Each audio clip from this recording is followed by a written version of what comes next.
Hello, I'm Jim, and welcome to Rallying in America, the Recce podcast. This podcast is an exploration of a rich history, the stories and memories of those who made and make Rallying in America so great. Enjoy the show.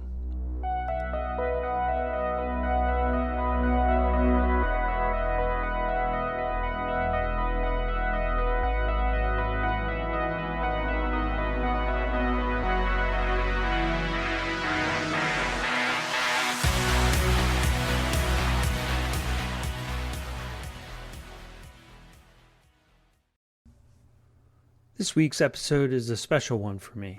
My guest is Rusty Campbell. You may not have heard of him, but he was one of the original organizers of the Susquehannock Trail Performance Rally. He helped organize STPR for nearly 15 years, starting with the inaugural run in 1977. Rusty, thank you for coming on the podcast. Appreciate your time this afternoon. Well, welcome. Thanks for inviting me. Oh, yeah, no problem. So we're here to talk about a lot of things, but mainly the Susquehannock Trail Performance Rally. I understand that you were a part of the very first event in, was it 1977? If that's when the first event was, that was it. And I don't remember back that far, really. It's okay.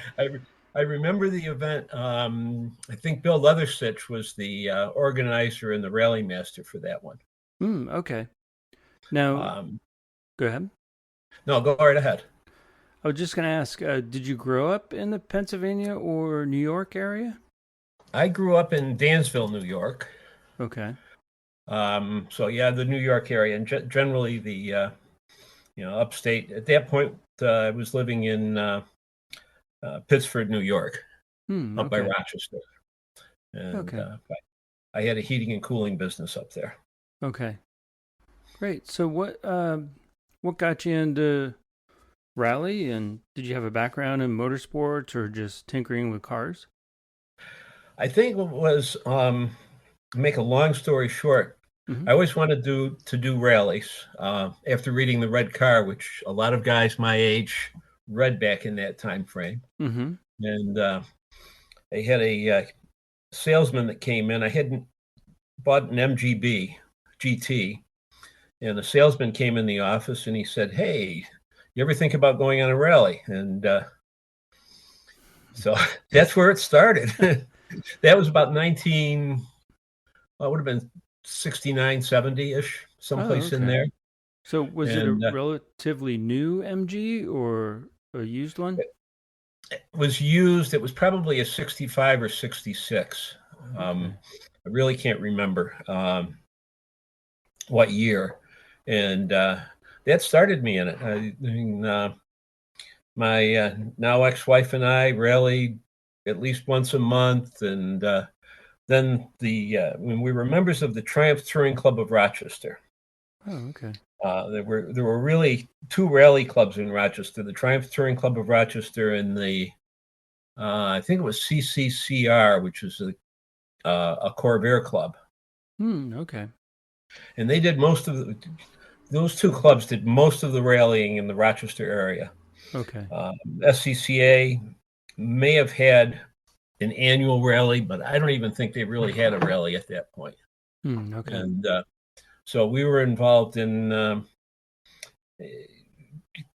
the area put on some rallies that were run at night, which were not really legal, but the fastest car on the rally won the rally. There you go. Gotcha. So I think the first one in 77, from what I've read, started at 8 p.m. at night and finished at 7 in the morning. Is that true? Yeah, absolutely true. Oh, wow. I mean, even through my time as the organizer of STPR, most of those rallies ran virtually all night. Oh, wow. We started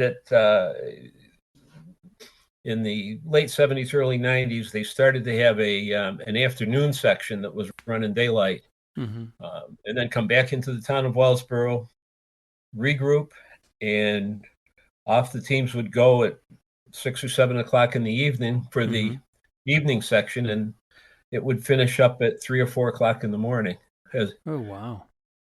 So, yeah, it was a much, I don't want to say it was a different sport back then. Yeah. Very much so different. I mean, we would show up, and the drivers wore a pair of jeans and a short sleeve shirt. You were lucky if the car had a roll cage in it. Oh, wow. Okay, yeah. So it was really the beginning of, performance rally in the U.S. Yeah. And you'd have on the first one, I remember my wife and I ran a stage. So we had about, I'd say maybe 20, 25 workers with us. And then we went out to the stage, set the stage, similar to probably, well, I'm sure it's similar to what you do today. Yeah.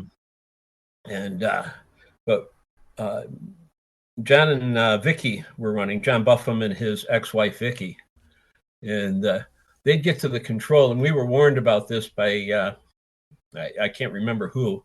And they got there, and they wanted to create a time difference between them and the 1 minute in the car ahead of them. Oh, okay.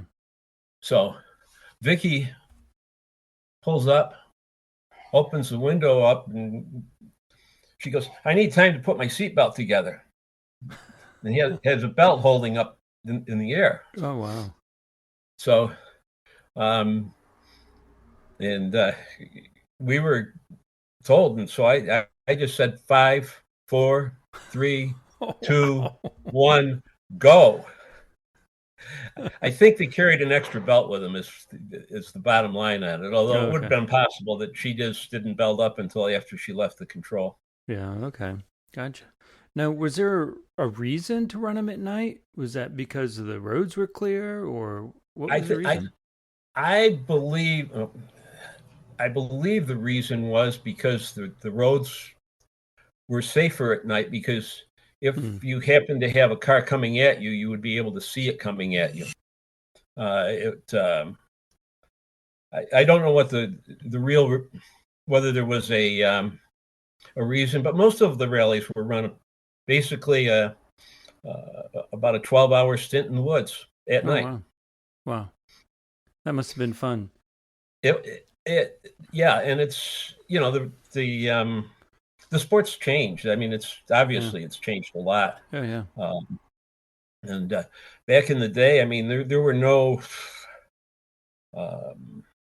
you didn't have like a medic or an ambulance sitting at the start controls or stationed anywhere in the course, for that matter. Yeah, it was rallying at your own risk, right? Yeah. Oh, yeah. And it wasn't until later that one of the events I remember, it was still in the 70s, I'm pretty sure. They asked, I think 3 or 4 of us were designated as safety cars. And at the time I had a Porsche 911, and I had a medic with medic supplies in it. And after the last car left the stage, we'd be the first vehicle to go through the stage, and we were supposed to go quickly. And if there was any incidents on stage, render medical assistance. Okay. So there wasn't really a lot of communication. We had in Pennsylvania, we had the radio controls, and they had to set up a tower, but it was marginal at best. Okay. Fortunately, you didn't have any real serious events, did you? Hopefully. There were a few. Of course, we lost the back in the early 90s. We had a young man that they hit a tree very hard, and he passed away. Oh, that's too bad. I don't know whether that's in the history of STPR or not, but that's and so that was a very unfortunate. And I don't know whether you're familiar with a Dr. Skip Clark. I am not. Okay, he's a Wellsboro physician, and Skip, by that point, he would be provide medical assistance. He positioned himself at the start of stages, and then if there was a Red Cross, which I don't know whether you use those anymore or not. They have ambulances, from various different hospitals, etc. Yeah, well, Skip was the. It wasn't really an ambulance. We had ambulances standing by, but Skip was very close to it, so he could get to the scene of an incident, hopefully within 15 or 20 minutes. Okay. Once he heard about it, and so, and that's that's how it was. I don't think anything could have helped Janelle. I think that maybe a Hans device would have saved him, but he was the roll cage was good in the car. He was driving an Audi Quattro, and it was his first event. I think it was probably more car than he should have been driving. Okay, got it. You helped organize. You're a safety steward. Now, did you ever compete? Back in 87 or 88 or 89, someplace in there, they created a mini truck class. Oh, okay. And so I had competed once before. I ran Happiness is Sunrise, which was another event that was run out of Coudersport. Okay. And I did a rally of the Tall Pines in Ontario, but the car was terrible. I spent a few $1,000s building it and making it. Never finished an event. It was junk, and so John came up with John Buffum was the series manager back in the late '80s and early '90s, and John came up with a class for these like a Toyota or Nissan or like a Ford Ranger maybe. A Jeep Comanche. And I saw that, and being in the heating and air conditioning business, I called a friend of mine, Bob Henderson, out of Geneva. He was a Toyota dealer there, and I said, I need a pickup truck. So he ordered me a new pickup truck, and I went and picked it up, and my friend John Dessain out of Rochester, rallyist and SCCA racer, we dropped it off at the roll cage. The gentleman that was going to put a roll cage in for me, I think it had 25 miles on it. Oh, wow. And he looked at it and he said, "This is a brand new truck." I said, "Yep, do what you need. I'm not going to deal with junk anymore." Yeah. So, nice. And we ran the, John MacArthur was my co-driver out of Rochester. Okay. John was also part of the STPR organization, and he was my co-driver, and we did the complete series. We ran all the U.S. national events, except at STPR, because I was so familiar with the roads, I felt it would be an unfair advantage. Okay. So we ran all the U.S. events and a few of the Canadian events in a year and a half, and then I ran out of money and desire to compete. I think in the year I ran it, I think I was third, and we finished third in class, and I went from a seed 6 driver to a seed 2 driver. Okay. So we had a nice. It was a fun year, and it was just a real waste of money, but other than that, Jim, it was a blast. I mean, it was fun.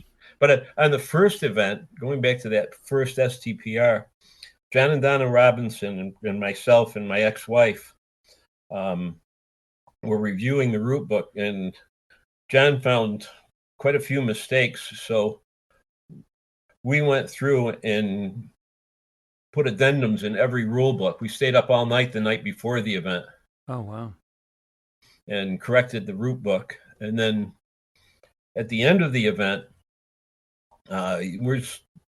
we had a room in the hotel, and we heard a car come in, and it stopped under our window, and I don't know what made me. I got up and looked out, and it was whoever was the first car in, and I said, "Holy crap! There's nobody running the control." Oh no. So I threw a pair of pants on and a shirt and a jacket and ran downstairs and was the last control. Oh wow. It was not very organized. I can say that. But. Yeah. So, well, it's just starting and it's just happening. So, I'm sure there was a lot of growing pains, I guess, in those early days. It's yeah. By the time I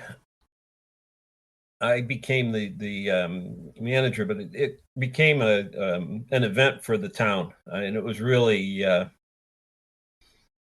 it was big, and we took over the green and parked all the cars around the green, and Okay. through the 80s, it was I think probably one of the very finest events in the country. Yeah. We'll be right back. Power up your ride. Daily driver, bike, or track beast with Melee Design Firm. Since 2018, Melee has been the go-to source for high-performance battery mounts and power solutions trusted by enthusiasts and professionals alike. Whether you're carving corners on the weekend, commuting to work, or chasing podiums, they have the gear to keep you powered and ready. Their lightweight universal battery mounts are engineered for performance, crafted with precision, and designed to handle whatever you throw their way. They don't just make and sell parts, they build confidence under the hood. Rugged, industrial, functional. That's the Melee difference. Join thousands of satisfied drivers who refuse to settle for stock. Upgrade your battery game today. Now back to the show.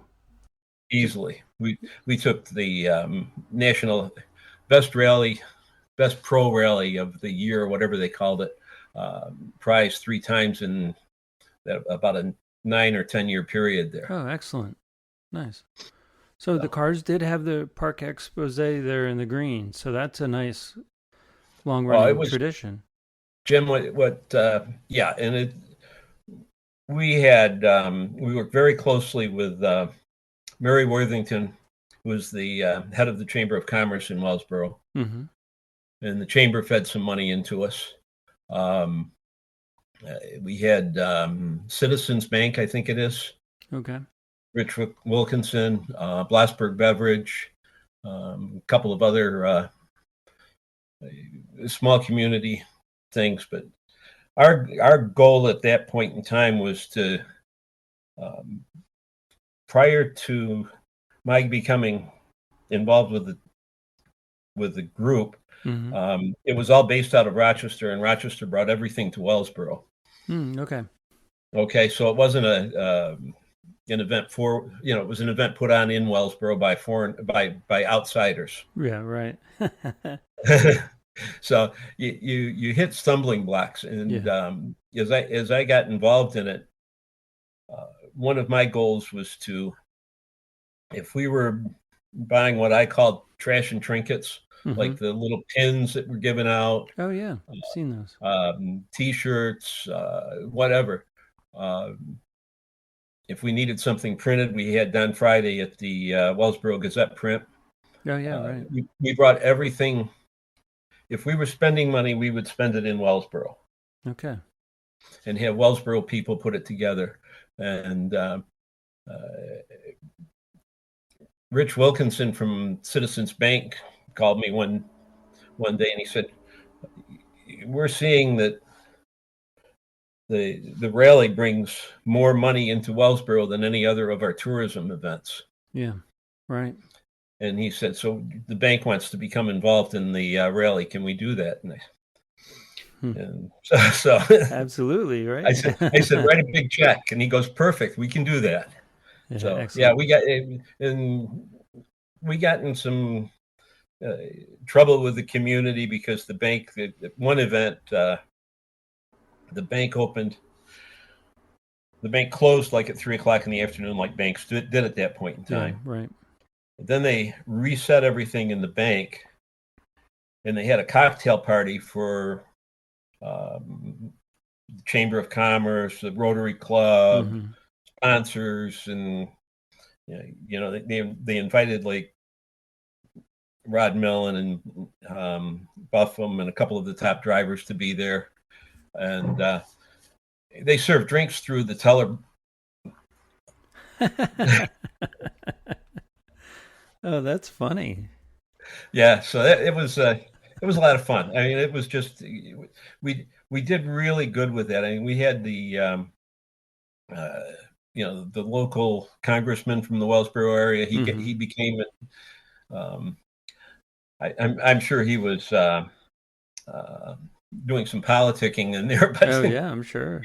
Those guys, we managed to get those guys to show up because in order to use the forest, you needed the state to approve it. Right. And once the state approved it, and we were really fortunate. Jack Sherwood was the forestry manager at that point in time, and he hated the rally for what it did to the roads and things, but he supported it from the standpoint of community.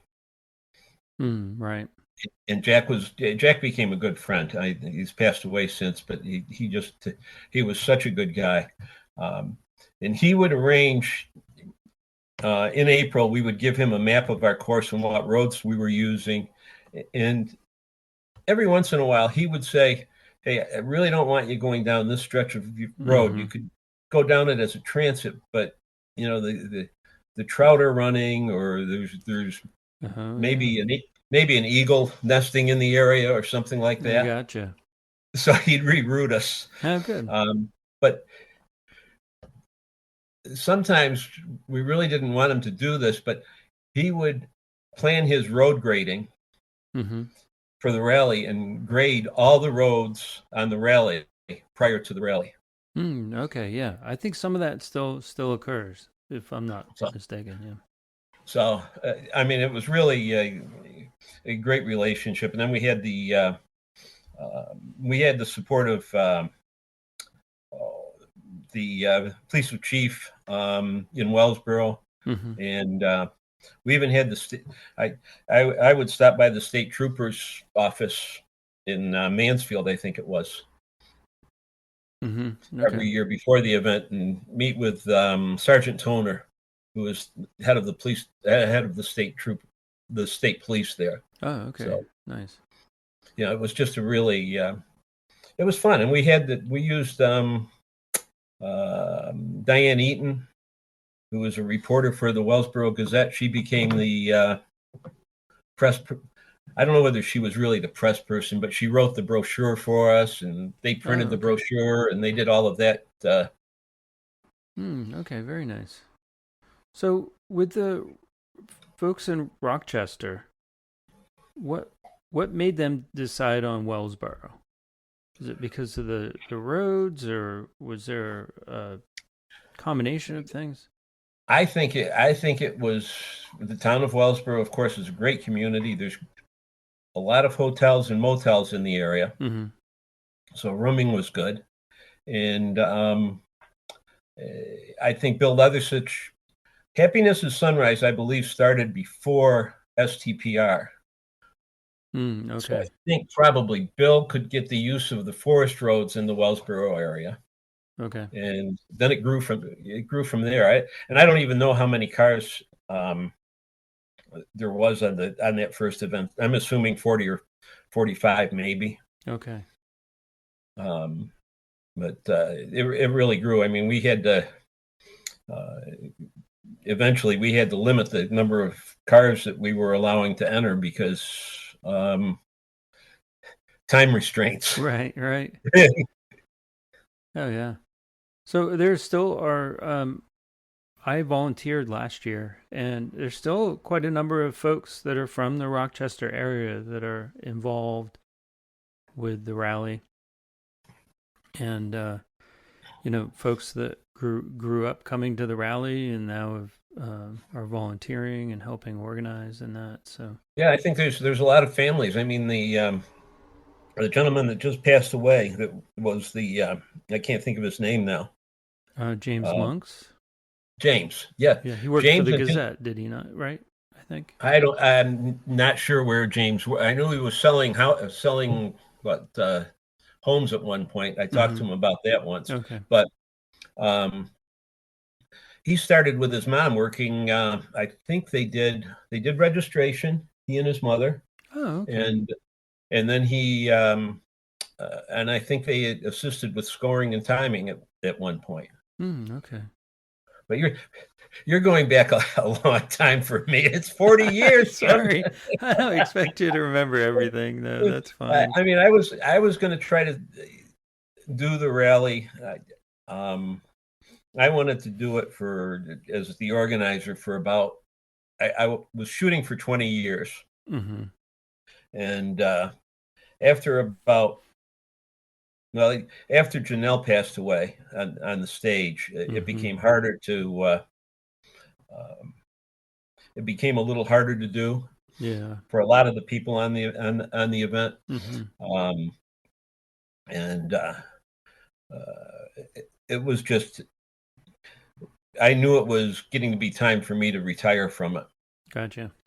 It took a lot of time. I mean, to do it right, it took a lot of effort and time. It does. It does. A lot of trips to from Rochester to Wellsboro, which I could make in a hour and 45 minutes. I think it was down to. Oh wow. But yeah, it was. But I mean, I still. Bob Williams from Wellsboro, he passed away a couple of years ago now, but he became a good friend. He was a artist and an architect, and being in the heating business, I would work for him designing heating systems for his projects, and sometimes doing the work, doing some service work. John Martin at Blasberg Beverage. I still see John and his, Tim and Norma often. And the one of the good stories was we're down at the meeting at the Gaslight or the Chamber of Commerce. Then all of us would usually go to the Gaslight and have supper. Oh yeah. And then I drive home. But we went to the Gaslight, and then we went to the bar next door to it. And Bob Williams, I asked Bob, I said, do you know anybody that could have about 3 weeks off? Because I'm having, I need my race truck to be in Seattle, Washington, and then down to Rim of the World. Wow. and Bob goes, oh, he goes, yeah, my son Vernon would be happy to do that. Oh wow, excellent. So yeah, it was, and so I said, well, can he get 3 weeks off from his work? And he goes, no. He goes, you're probably going to need to hire him as an apprentice. So I don't know how familiar you are with Wellsboro, but there's now a Vernon Williams Plumbing and Heating Company in Wellsboro. Oh, okay. But he worked for me for about 4 years. He went through an apprenticeship program, and he's a good guy. But yeah, he said so. Vern and another guy took my motorhome and the truck to Seattle, and then I flew and met it, and flew home and went to an STPR meeting, and flew back to California. Oh wow! In a week's time. Wow. Did Rim of the World, and then then flew back, and we had 2 weeks or 3 weeks between Rim of the World and STPR. Oh wow. Well, this won't make you feel any better, but next year is the 50th anniversary of STPR. I did not realize that. Yep. Wow. Next year, so yeah. When is it? This year it is scheduled for STPR is July 9th through I want to say the 12th, the 11th, 9th, 10th, and 11th, which is Interesting. Thursday, Friday, and Saturday. And they brought back what's called the Super Special there, and they run that track at the fairgrounds. So they'll be bringing that back again this year. They had it last year. I volunteered at that stage. So, next year, the date should be probably pretty close, I would imagine, unless the ARA decides to change the schedule for next year. But we'll see. But it'll be maybe July of 2027. So tentatively. Well, that's cool. Yeah. No, we get back in the area usually once a year. Oh, okay. But I've never been back to STPR from the time I okay stopped. It's hard to go back on some of those things. I don't know. It's just, I mean, you got so much invested in it for so long that it's. But there were some great. I mean, there were some great times, fabulous times. Oh yeah.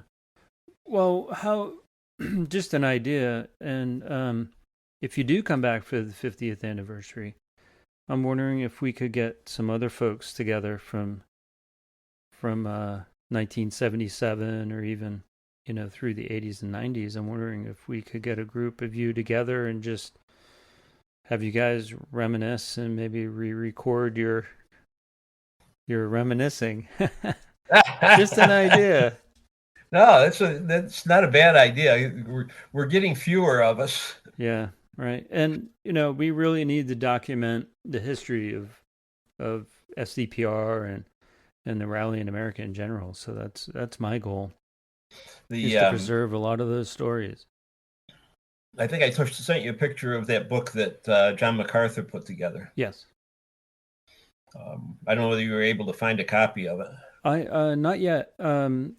I'm actually part of the STPR media committee, and at our next planning meeting, I'm going to bring it up and just ask if what documentation folks have, and I just got in the mail, and I've got to finish reading it. Is the STPR program from 1998.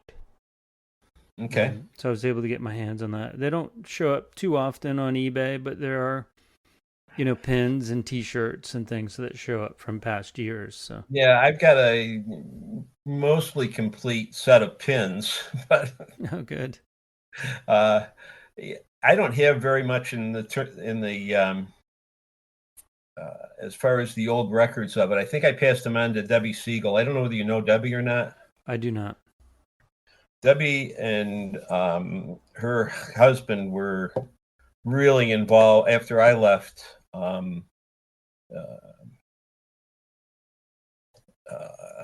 Leitenberger, can't think of his last name, but he became the rally master and did a lot of things with it after I left and after John Robinson left. Okay. Let's go back and talk about some of your cars. So you had an MG and you had a Porsche 911. What else did you have? Whoa. Then I had I ended up committing in I had a Toyota. What did we have? We had a BMW. We had a 3 Series. Oh, okay. We used a Volkswagen GTI. Okay, very nice. And back in those times, I was trading a car about once every year or once every 2 years. Okay. For the sporty cars, fun cars. Gotcha. And then back in the late 80s, I of course bought the Toyota pickup truck, and that became the rally truck. The rally truck, yeah. And you ran that again. You ran that for about a year and a half. You said the Toyota. Yeah, probably about 2 years in reality, but a year and a half was we did the whole series, and then I kind of ran out of money. Gotcha. Okay. Excellent. That's a pretty good car history, I would say. Oh, it was. It was bad. It was bad. Yeah. But yeah, we'd load the car up with lights and be ready to check stages or do whatever. And then one of the things that we do was Jack Sherwood from the forestry department and I would after the event, you really had to get all the ribbons and stuff out of the event. Well, Jack and I would almost compete about who could find the leftover little streamers and sticks and signage, maybe. Yeah. And so I would stay down in Wellsboro Sunday and maybe do a little bit Sunday afternoon and pick up some of it, and then Monday do a complete course check and pick up the litter. And then at the next STPR meeting that we'd have in probably we ran in the 1st of June. Okay. And then there was the June, I can't remember what they called it, but they big parade and stuff in Wellsboro, either a week or two after. So I'd go down like maybe the last weekend of June, and we'd have our Wellsboro meeting, and Jack would show up with a couple of times it was only one little piece of ribbon that he'd found. And a couple of times it was bad. Okay. But so we had a little fun with it like that. And then we just the 3 weeks after or 4 weeks after, we'd go through with everybody. I mean, we had some of the town officials and people that were involved in the community and give us what was going wrong and what was okay. Yeah. And I actually, after the first or second year, I was the chairman of the event. I had the hotel and the lodge in particular. They would ask me about who got what rooms. Okay. So it was kind of interesting because my wife used to work for the series for SCCA, and and she came as a manager, and SCCA before her, they'd have a new gal that was our relationship director with SCCA, and she'd be there for maybe 6 months, maybe 9 months before they replaced her with somebody else new. Okay. And so we got used to, at least in my organization, we would arrange for them to have probably a less than desirable room. Yeah, they weren't bad rooms. They were just the room with what Jean picks on me. Her first year there, she was brand new to the sport. We had met in there was an event, Taya Dotton in Williamsport, and Boyd Smith was in charge of that one. And we had met at that event, but she was brand new, and she was coming to Wellsboro a few weeks. But I arranged for her to have an undesirable room at the hotel. It literally the door hit the bed as you were opening the door. Oh no. There was one worse room that it didn't have a bathroom. You had to leave your room and go down the hall and use the bathroom. Oh wow. Okay. So, and I had both. Those were the rooms. But I gave her the room with the bathroom because Yeah. it was a gal that was working for him, so she got that room. And but yeah, it was not a good relationship between us and SCCA, and in the sense of who they brought in. And one year we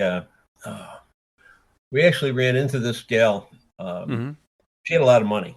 She came from a very moneyed family, and she showed up. She was just brutally painful with her demands and everything else. Yeah. And I'm at the lodge, and the Wellsboro Hotel Lodge. Yeah. Yep. And I'm standing there, and she just laced into me a little bit, and laced into she was nasty. She really didn't help it. She was just a rude woman. Yeah. So I look at her, and I finally said, this isn't how we work. You need to go to your room and stay there. Oh, wow. I got a standing ovation from the maids working the hotel and the management. Wow. Oh, so she not only gave you guys a hard time, she evidently gave the staff a hard time. Yeah, she was wow. Horrible. Wow. So now for 15 years, Gene and I had a house on Nantucket Island. Oh, okay. So beautiful. We actually moved to Nantucket, and I bought a power equipment store out there, and we sold lawnmowers. Oh, okay. Okay, and lo and behold, guess who showed up out on the island? Oh no, she did. Yeah.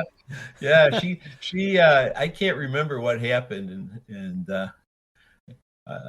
her guy. She had a on the ocean $20 million house. Oh wow. Cottage or whatever. So but I sent the guy that came in. He bought a mower or something from us, and I said, "Oh, well, tell her Rusty and Gene said hi."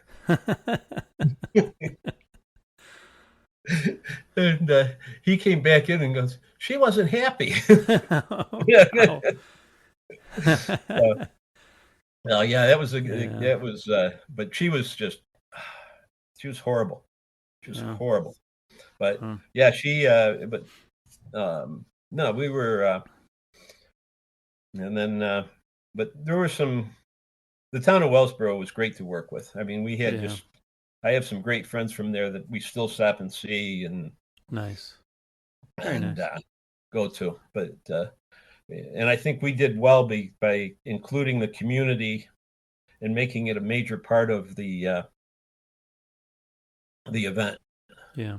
We had this. I don't know how we managed to have so much support from the forestry department. Yeah.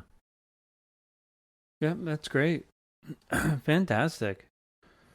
Well, Rusty, I really appreciate you taking your afternoon and chatting and reminiscing about SDPR and talking about your rally days. I really appreciate your time. Thank you so much. Well, thanks for including me. It's one of these years I'll try to get back and see the rally. All right. Hopefully next year. Hopefully, if not this year, next year. So. Yeah. No, I keep threatening it, and it just doesn't. It doesn't seem to work, and I think it's one of those things. It's hard to go back. Yeah, I get it. I it was for 15 years or whatever it was. The rally was really my little baby. I mean, it was just, And then SCCA actually hired me as the safety steward, and then I was the manager of the series for a couple of years, or a year, I guess it was. Okay. But so anyway, Yeah. Well, good Thanks luck again. with your project, and Yeah. if you find something that I can help you with filling in, let me know. All right. Fantastic. Yeah, definitely. I'll be back in touch, and I'll let you know when this podcast airs, and I'll send you a link. Okay, sounds great. All right. Have a good evening and enjoy the rest of your week. Thank you very much. You as well. Take care. Bye. Yeah, bye. If you'd like to be on the podcast, you can email me, jim@jimboothdesigns.com, or message me through Facebook at Rallying in America, the Recce Podcast, or Instagram, rallying_in_America. Special thanks to Brady Instruments, pro-grade, handmade, professional fuel hydrometers. Visit bradyinstruments.com for all of your fuel testing needs. Thanks to Toontank and the artist Nuclear Wave for the podcast theme music.